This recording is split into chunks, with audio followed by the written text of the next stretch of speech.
Imagine this scene. Long, thin needles slowly, with almost ritualistic precision, penetrate a person's temple, but he doesn't cry out in pain. On the contrary, his face shows serenity, and the one performing this act is calm and focused.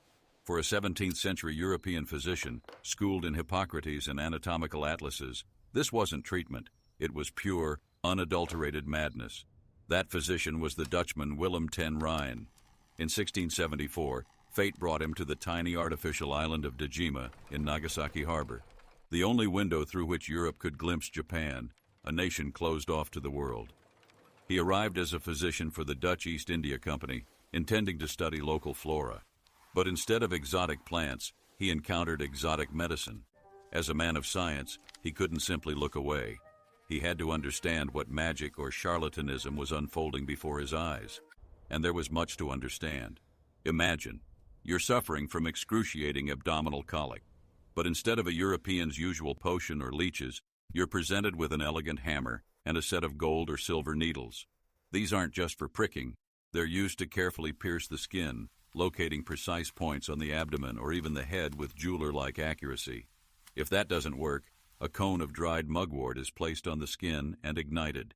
You'd smell your own flesh burning. But that wasn't the most terrifying part. The most terrifying part was that this methodical torture was considered commonplace, a remedy for headaches, indigestion, or melancholy.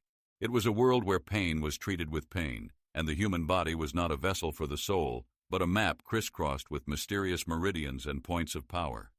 To ten Rhyne, a man of scalpels and anatomy, this map was nothing more than superstition. A graduate of the University of Franeker, he believed in muscles, bones, and blood, in what could be dissected and studied, not in invisible energy flows. He observed these rituals with the fastidious curiosity of a scientist, noting what he considered barbaric practices in his diary. This might have continued indefinitely had this exotic savagery not one day knocked on his own door. His Japanese translator, the only bridge to this alien world, was writhing in unbearable abdominal pain. All European remedies, all the knowledge brought from Holland, proved powerless. And then, in desperation, watching his assistant's agony, ten Rhyne did what he would never have allowed himself to do in his right mind. He permitted a local healer with his needles to be called. At that moment, he ceased to be a mere observer. He became a participant in a live human experiment, wagering another's life and his own reputation.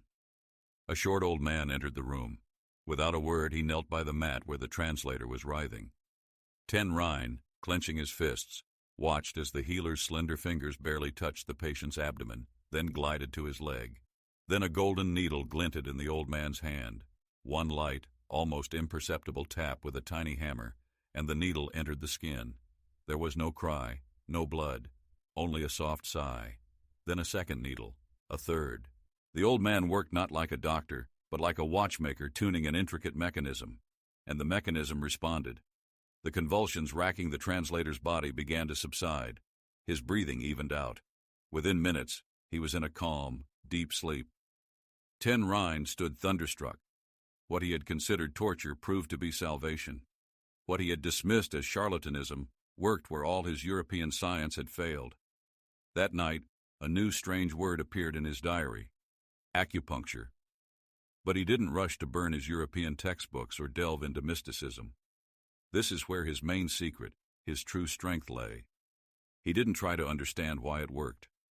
As a scientist, he was interested in only one thing: how. He began to act like a cartographer of an unknown land. He sketched the points where the needles were inserted. He described their depth, their angle of inclination. He noted the metal they were made from, gold or silver. Japanese healers spoke to him of chi energy flows, of the balance of yin and yang. He listened, he nodded, and methodically dismissed anything that couldn't be seen or measured. He made the foundational step of any great discovery. He simply described the phenomenon. His genius wasn't in believing in a miracle. It was in coolly, with almost forensic precision, documenting its mechanics. But when his notes reached Europe in 1683, his meticulousness was not appreciated. A wave of scorn crashed down upon him. The Amsterdam College of Surgeons, seeing the needles as a direct threat to their scalpels, denounced his methods as dangerous savagery. University professors, whose positions rested on the works of Galen, declared his report heresy, unworthy of a scholar's attention. Even officials from his own East India Company feared that their physician had brought back not medicine, but a dangerous superstition from Japan capable of unsettling minds. His work was called an Asian fairy tale and demanded to be banned, for he had trespassed on sacred ground, the very foundation of European medicine. They weren't attacking an idea. They were defending their familiar, understandable world, one that had no place for a miracle described in the language of protocol. And this is where he did what no one expected of him. He didn't argue. He didn't write angry letters to Amsterdam. He secluded himself and transformed his diaries into a weapon. In 1683 he published his work, Dissertation on Arthritis. The dry academic title concealed a bombshell. It wasn't merely a defense. It was an ultimatum thrown in the face of all European medicine. He didn't try to explain chi energy to them. He simply laid out the facts. Here's the point. Here's the needle. Here's the result. It was as if he told them, I don't know how it works. I don't care if you believe it, but it exists. And now you know it too. This wasn't an attempt to persuade the crowd. It was a message in a bottle, cast into the raging ocean of time. He lost the battle for contemporary recognition, but with this gesture, he started a war for the future. He left behind not a legend, but a document. And a document, unlike the shouts of a crowd, possesses a deafening eternal silence that will, sooner or later, be heard.